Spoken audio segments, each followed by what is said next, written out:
Hello everyone, good afternoon. I welcome you in this session. और इस session के अंदर हम डिस्कस करने वाले हैं पेपर 2, जो सोशल जस्टिस और गवर्नेंस के क्वेश्चंस को हम डिस्कस करेंगे। तो जो पहला क्वेश्चन है अभी, what has been the impact of self help groups on the India's rural life describe. तो डिस्क्राइब करना है हमको कि सेल्फ हेल्प ग्रुप्स जो हैं वो इंडिया के जो रूरल एरियाज़ हैं उनकी लाइफ या रूरल लाइफ के ऊपर किस तरीके से इम्पैक्ट किया है। तो आंसर जो है, सेल्फ हेल्प ग्रुप जो है ये होते क्या हैं, तो these are informal association of people. तो जो लोगों का इनफॉर्मल एसोसिएशन होता है, who choose to come together to find way to improve their livelihood and living condition। तो ये असंगठित संस्थान होते हैं जिसमें लोग जो हैं वो एक जैसे ही कंडीशन वाले, जिनका लोग सोशल और इकोनॉमिक स्टेटस जो है सिमिलर काइंड का होता है, वो लोग एक साथ मिल करके अपने जीवन स्तर को सुधारने की कोशिश करते हैं। It can be defined as self-governed, peer-controlled, and informal group of people which with almost similar socio-economic background and having the desire to collectively perform for common purpose। तो उनका जो कॉमन पर्पस है वो ये है कि अपने आप को बेहतर सिचुएशन में ले आना, और वो बेहतर सिचुएशन में ले आने के लिए एक साथ जो है एसोसिएट करते हैं, जिसमें वो जो भी नियम कानून है वो सेल्फ गवर्नड होता है। लीडर वो आपस में से ही चुनते हैं। एक पर्टिकुलर एरियाज़ के कुछ लोग एक साथ मिल करके अपने स्टेटस को इम्प्रूव करने की कोशिश में ये सेल्फ हेल्प ग्रुप बनाते हैं। Merits of self help group, these groups are necessary to overcome exploitation, create confidence for the economic self-reliance of rural people, particularly among women who are mostly invisible in the social structure. Self-employment in India has emerged as a strategy designed to improve the socio-economic life and mainly focuses on extending benefits of development to the poorest in the rural areas.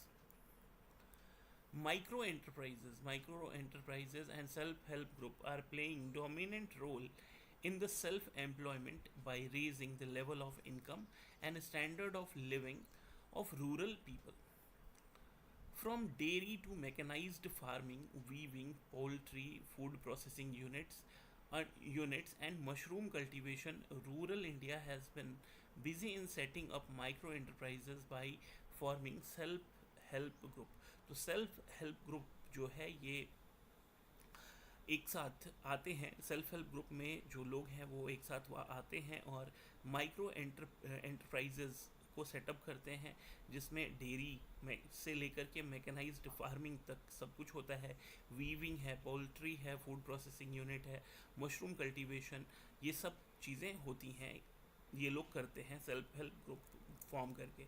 The group members use collective wisdom and peer pressure to ensure appropriate use of fund and its timely repayment।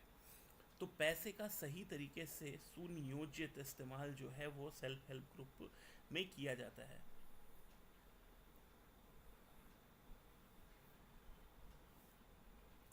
There is evidence in India as well as elsewhere that formation of self-help group has a multiplier effect in improving women's status in society। तो women's के status को improve करने में बहुत बड़ा role रहा है self help group का, as well as in the family, leading to the improvement of the socio economic conditions and also self esteem. तो कुल मिलाकर के अगर इकोनॉमिक स्टेटस इम्प्रूव होगा तो सब कुछ बेहतर होता चला जाता है। The financial inclusion attained through self help group has led to reduced child mortality, improved health, maternal health, and the ability of the poor to combat diseases through better nutrition, housing, and the health, especially among the women and children.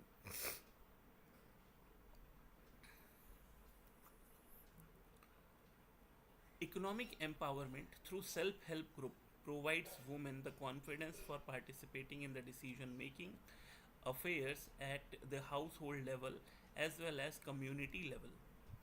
Active involvement Active involvement in different self-help group members to grow leadership skills. Also, evidences show that often women self-help group leaders are chosen as potential candidates for panchayat pradhan representatives to the panchayati raj institutions. So active involvement in different self-help group members to grow leadership skill. Also, evidences show that often women self-help group leader are chosen as a potential candidate for the panchayat pradhan. It has enabled the participating households to spend more on education, food, and health than client household.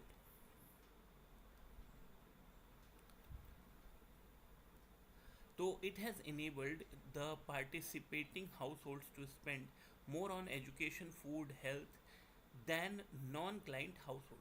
Self-help group bank linkage program pioneered by NABARD has made access to credit easier and reduced the dependence on the traditional money lenders and other non-institutional sources. Demerits of self-help group. Though there has been social empowerment of the poor through self-help group initiatives, the economic gain to bring about qualitative change in their life has not been satisfactory. Though there has been social empowerment of poor through self-help group initiatives, the economic gain to bring about a qualitative change in their life has not been satisfactory.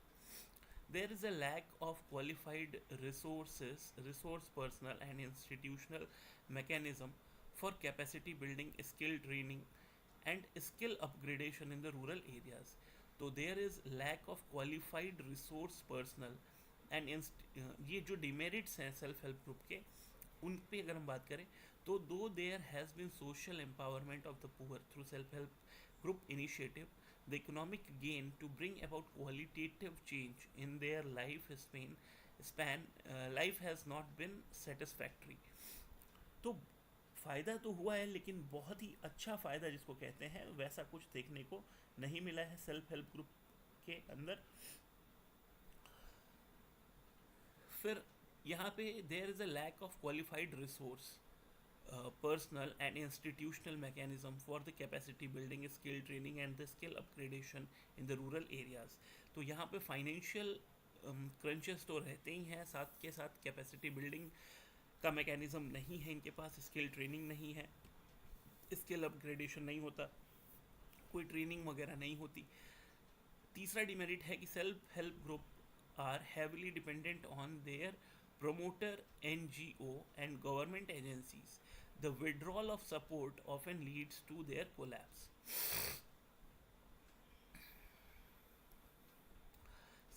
Conclusion की अगर हम बात करें तो self help group obviously play a central role in the lives of poor. There is evidence of increased household income, standard of living and also food security. Hence self help group has made more effective so that it can participate more in the inclusive growth of the country. Moving to the next question, evaluate the use of VVPAT in the general election of India. तो VVPAT जो है इसका general election जो होता है उसका use क्या है उसको हमको इवेलुएट करना है. तो voter verifiable paper audit trail, VVPAT इसको कहते हैं. Voter verifiable paper audit trail is a machine attached to the EVM, electronic voting machine, that is used in the election to verify that the citizen's vote has been correctly placed. After a voter presses the button confirming their vote For their chosen candidate or nota, the VVPAT machine prints the slip containing the name of the candidate and the corresponding election system, and then it is dropped in the storage tank after displaying it for a few seconds to the voter. The Election Commission of India developed electronic voting machine with VVPAT system between 2012 and 2013 on the direction of the Supreme Court. There had been continuous complaint about EVM transparency and demand that Election Commission introduced VVPAT to ensure free and fair election. It was first used in the September 2013 Noksin by-election in Nagaland. VVPAT was tried on a pilot basis in the 2014 general election in India as per the Supreme Court direction. EVM and accompanying VVPAT are now used in every assembly election and the general election of India, and the small percentage of VVPATs are verified.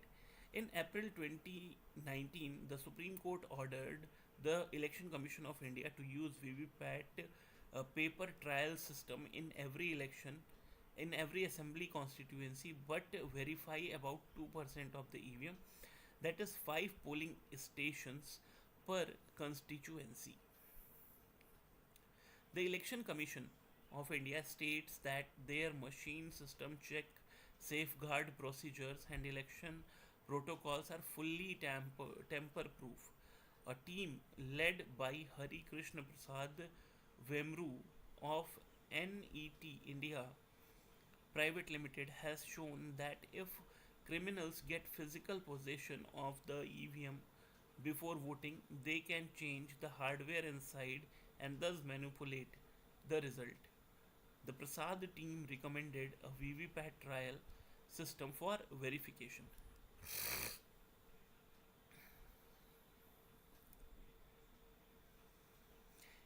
Conclusion की बात करें तो in world's largest democracy every vote counts use of EVM and VVPAT ensures that massive election process is in tune with the latest technology advancement. Further, it adds another layer of transparency and reliability to convince voters about the sanctity of EVM. It is very essential to make it more tamper proof to increase the trust and the confidence of the voters and political parties. Moving to the next question.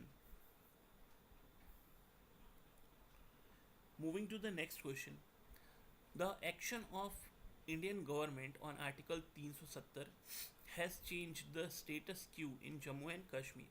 How it will affect the development in the region, discuss. So the abrogation of Article 370 of Indian Constitution, which granted special autonomous status to the erstwhile state of Jammu and Kashmir, has significant implications for the development process in the region, integration and development. So Article 370 hindered the complete integration of Jammu and Kashmir into Indian Union, creating a sense of separatism and impeding its development. It was believed that full integration would allow for better access to resource, infrastructure and opportunities for the people of Jammu and Kashmir. National security. Article 370 was exploited by Pakistan to support terrorism and separatism in the region. The abrogation would strengthen national security by allowing the Indian government to have more control over the region and crack down the terrorist activities.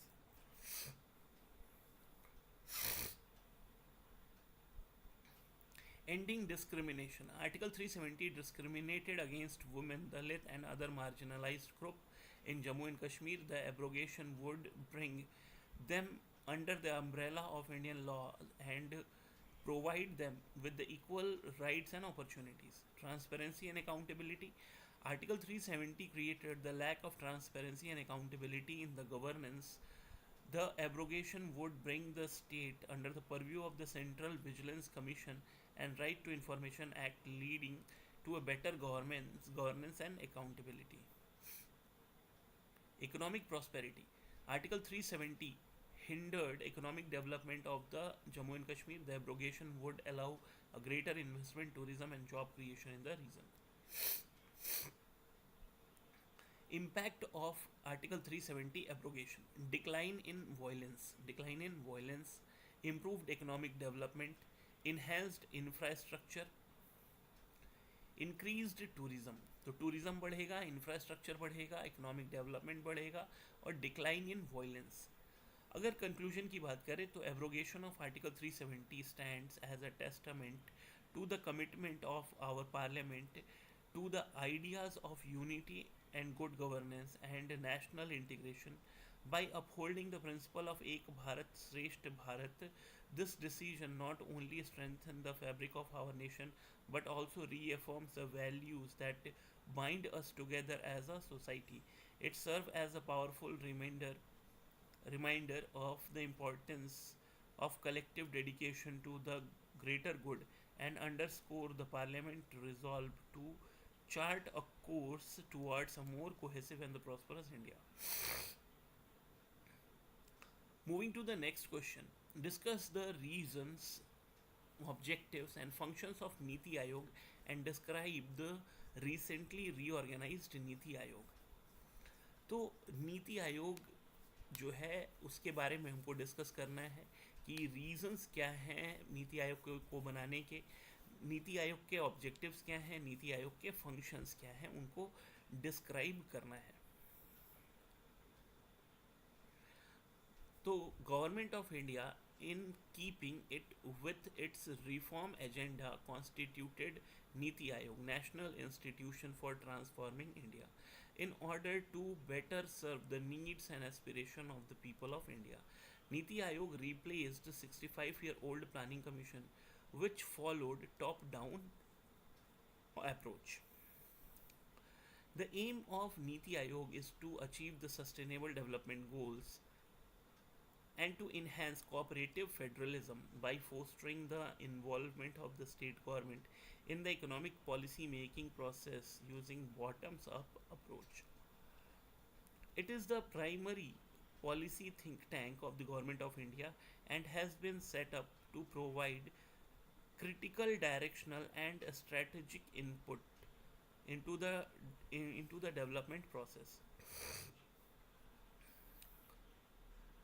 Objective की बात करें तो to evolve a shared vision on the national development priorities sector and strategies with the active involvement of the states in the light of national objectives, to foster cooperative federalism through the structural support initiative and mechanism with the state on a continuous basis, recognized that a strong state make the strong nation, to develop mechanism to formulate credible plans at village level and aggregate these progressively at higher level of government, to ensure on areas that are specifically referred to it that the interest of national security are incorporated in the economic strategy and policy,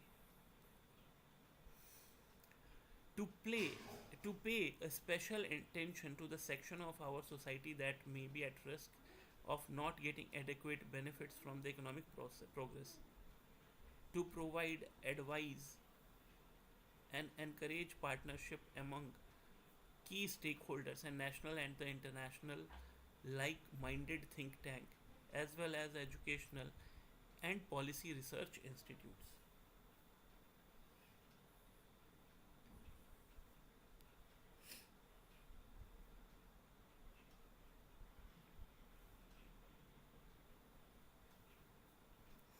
To create a knowledge, innovation, and entrepreneurial support system through a collaborative community of national and international experts, practitioners, and other partners. To create a knowledge, innovation, and entrepreneurial support system through a collaborative community of national and international experts, practitioners, and other partners to provide advice and encourage partnership among the key stakeholders and national and international like minded think tanks as well as educational and policy research institutes to pay special attention to the section of society that might be at risk and of risk of not getting adequate benefits from the economic progress, to offer a platform for resolution of intersectoral and interdepartmental issues in order to accelerate the implementation of the development agenda, to maintain a state of art resource center to be reported repository of research on good governance and best practice in sustainable and equitable development as well as help their dissemination to the stakeholder, to actively monitor and evaluate the implementation of programs and initiatives, including the identification of the needed resources so that to strengthen the probability of success and scope of delivery, to design strategic and long term policy program framework and initiatives and monitor their progress and their efficacy, to design strategic and long term policy and program framework and initiatives and monitor their progress and their efficacy, to focus on technology upgradation and capacity building for implementation of programs and initiatives, to undertake other activities as may be necessary in order to further the execution of national development agenda and objective mentioned. Main functions of Niti Aayog. Niti Aayog is developing itself as a state of art resource center with necessary resources, knowledge and skills, and that will enable it to act, speed, promote research, innovation, provide strategic policy vision for the government and deal with continuous contingent issues. Niti Aayog and entire gamut of activities can be divided into four main heads: design policy and program, foster cooperative federalism, monitor and evaluation, think tank and knowledge and innovation hub.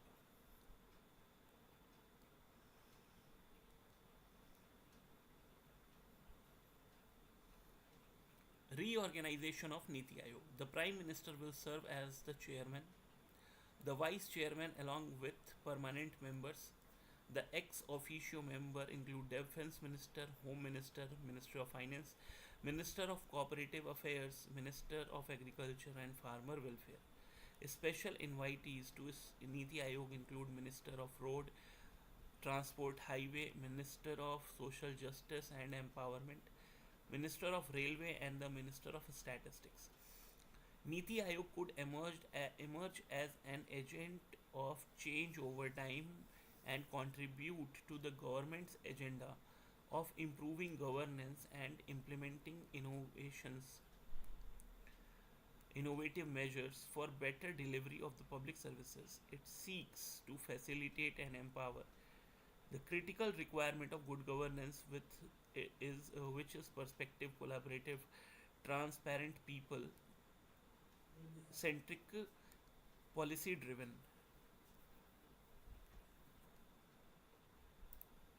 Live है हाँ?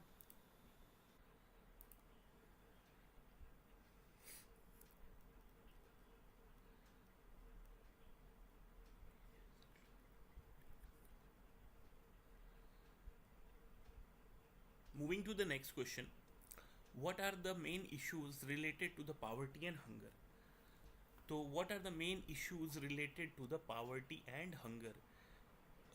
गरीबी और भूखमरी को लेकर के क्या main issues हैं,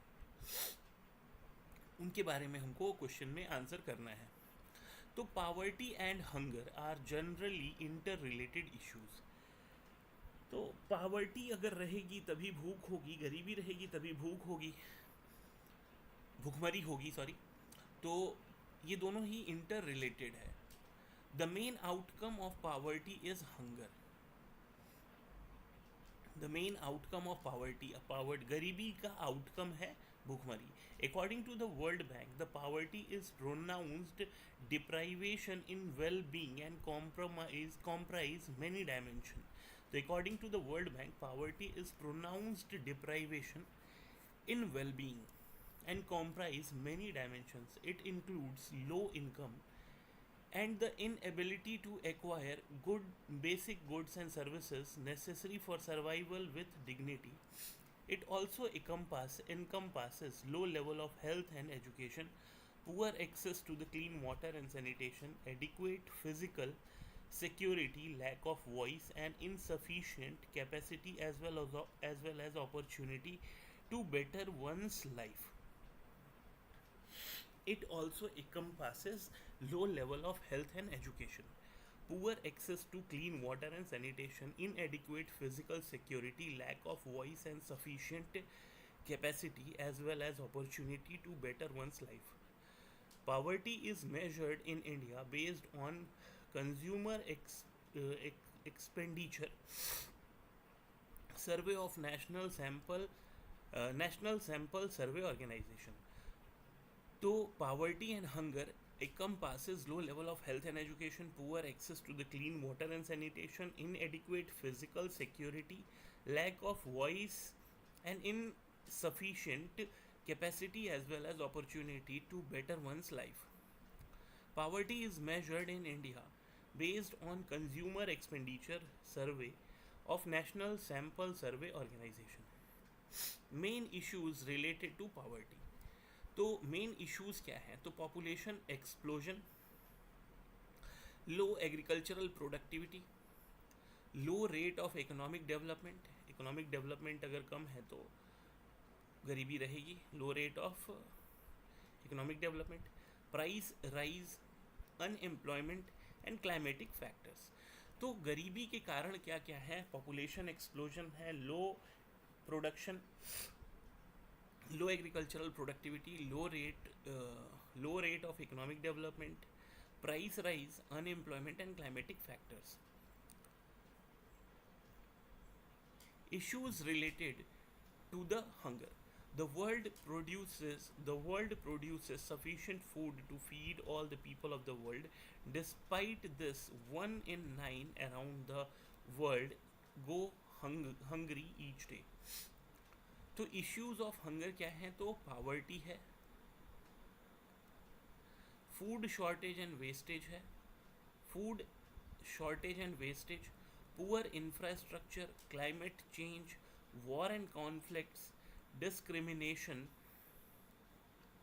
कंक्लूजन की बात करें तो it is obvious that poverty and hunger are global issues which needs global solution also through though countries of the world and the global bodies like United Nations are trying their best to end poverty and hunger, but the problem persists.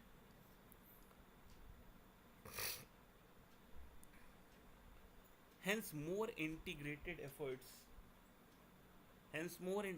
efforts are needed in this direction so that the poverty and hunger could be eradicated from the world.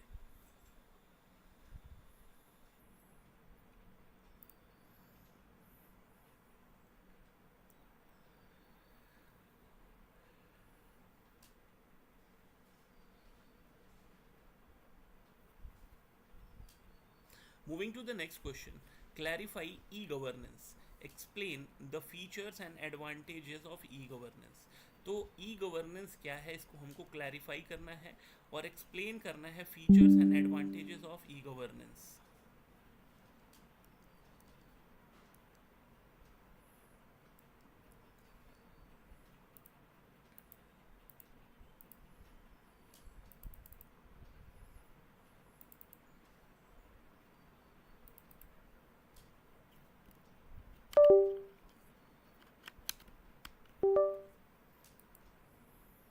So e-governance refers to the application of information and communication technology for providing government services, exchange of information, transaction, integration of previously existing services and information portals. The basic purpose of e-governance is to simplify processes for all, that is government, citizens, business, etc., at all national, state and local levels. तो e governance refer करता है to the application of information and communication technology for providing government services, exchange of information, transactions, integration of previously existing services and information portal. The basic purpose of the e-governance is to simplify processes for all, that is e-government, citizen, business, etc., at all national and local levels. Advantages and features. तो speed क्या है, काम की बढ़ जाती है, transparency increase हो जाती है, अकाउंटेबिलिटी बढ़ जाती है, रिडक्शन ऑफ कॉस्ट, कॉस्ट का रिडक्शन हो जाता है. The use of internet can drastically save expenditure on the stationary materials like pen, paper, printer, which can be further used for implementing other development work. Rapid growth in communication and technology and its adoption in the governance would certainly help in bringing government machinery to the doorstep of the citizens. The anticipated benefits of e-governance also include improved services, better accessibility in the public services, efficiency, transparency, accountability, better communication between the government and business. It also facilitates in creating an open market and a stronger economy also. Challenges of e-governance: trust, digital divide, cost, infrastructure, privacy and security. तो challenges क्या है? तो trust issue है, digital divide है, cost है, infrastructure है, privacy and security है. Conclusion की बात करें, the hurdles in the e governance services should be gradually reduced. The government should ensure to make it transparent, convenient and safer and citizen friendly in order to increase people's confidence in the government.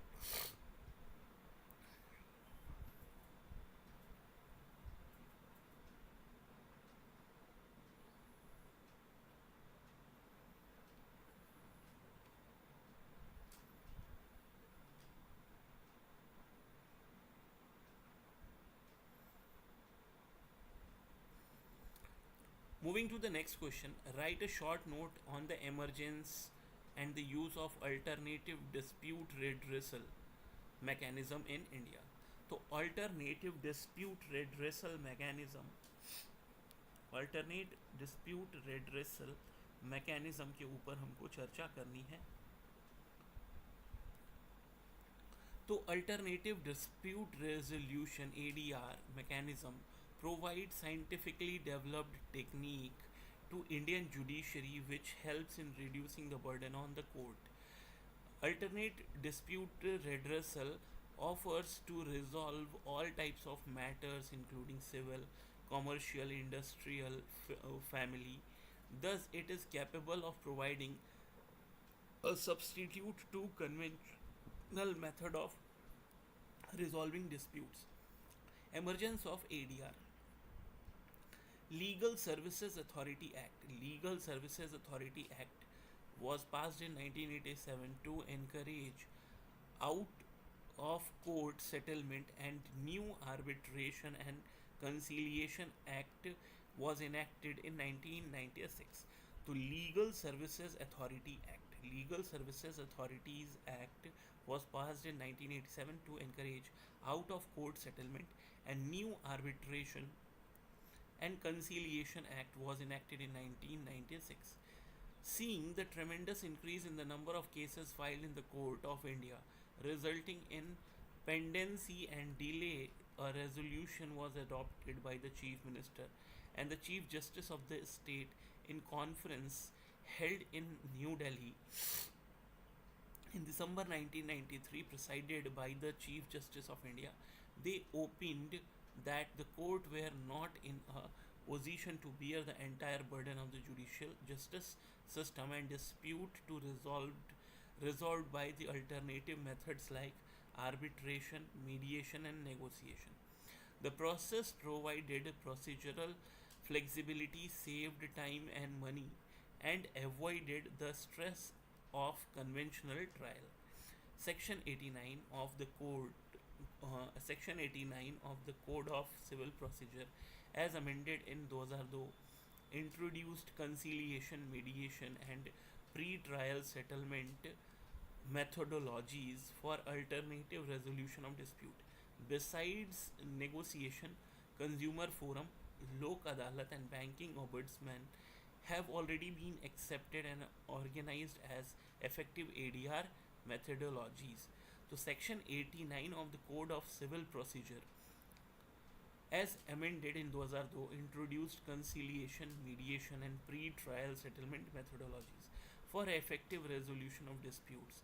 Besides negotiation, consumer forum, lok adalat, banking ombudsman have already been accepted and organized recognized as effective ADR methodology.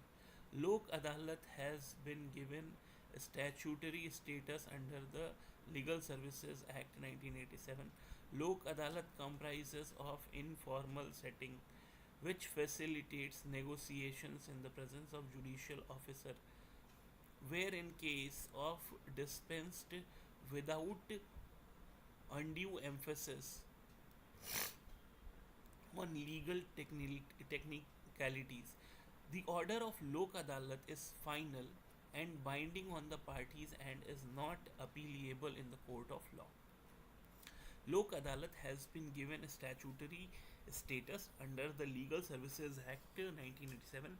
Lok Adalat comprises an informal setting which facilitates negotiations in the presence of judicial officer, wherein cases are dispensed without undue emphasis on legal technicalities. The order of Lok Adalat is final and binding on the parties and is not acceptable in the court of law. Use of ADR. ADR is a mechanism of dispute resolution that is non adversarial, that is, working together cooperatively to reach the best resolution for everyone. ADR is a mechanism of dispute resolution that is non adversarial, that is, working together cooperatively.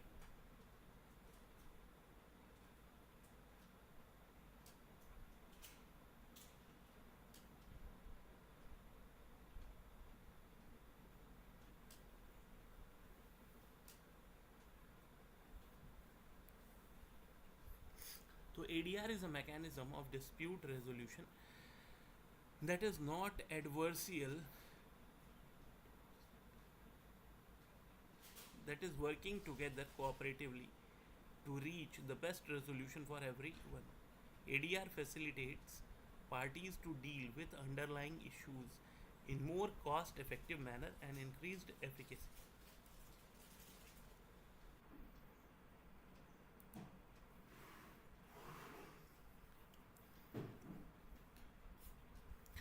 To use of ADR. ADR is a mechanism of dispute resolution that is non-adversarial. So ADR is a mechanism of dispute resolution that is non-adversarial, that is, working together cooperatively to reach the best resolution for everyone. ADR facilitates parties to deal with the underlying issues in a more cost effective manner and increased efficacy. ADR plays a significant role in India. It provides various models of settlement including arbitration, conciliation, mediation, negotiation, and lok adalat. ADR motive is to bring socio-economic and political justice as well as maintain integrity in the society enshrined in the preamble. So ADR motive is to bring socio-economic political justice as well as maintain integrity in the society enshrined in the preamble. ADR is also founded on the constitution on the constitutional basis. Article 14 to 21, which deals with the equality before law. and right to life and personal liberty respectively. It tries to achieve directive principles of the state policies, striving to achieve equal justice and free legal aid provided under Article 39A. ADR has proved successful in clearing a backlog of cases in different level of judiciary. Lok Adalat alone has disposed more than 50 lakh cases every year. On average, it is the average in the last 3 years. Conclusion की बात करें तो but there seems to be the lack of awareness about the availability of these mechanisms. National and the state legal services authority should disseminate more information related to these so that they became the first option explored by the potential litigants. So National and the state legal service authority should be disseminate more information related to these so that they become the first option explored by the potential litigants. Moving to the next question, what are pressure groups? What are pressure groups?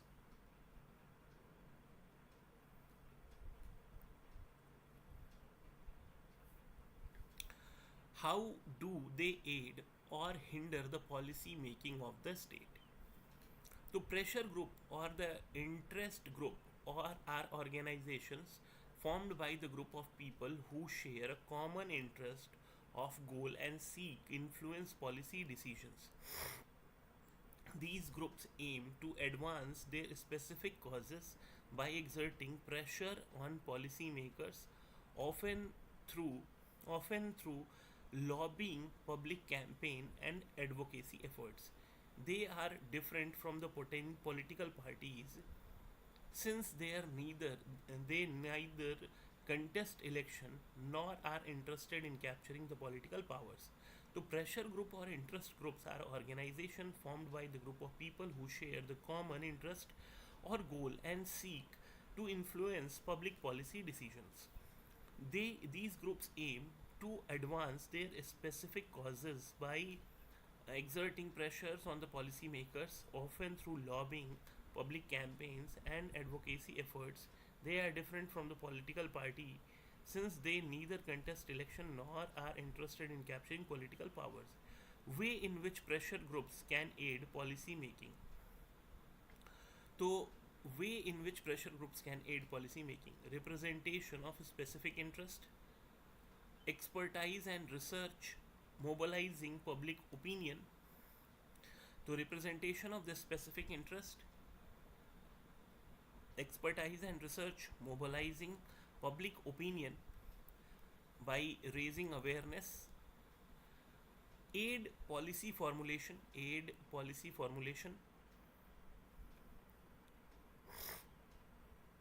Feedback mechanism. तो इसके तहत जो है ये लोग pressure group जो है aid in policy making. Way in which the pressure group can hinder policy making. Way in which the pressure group can hinder policy making: influence of narrow interest, unequal access and influence, fragmentation and gridlock, political affiliations, propagating extremism. तो influence of narrow interest,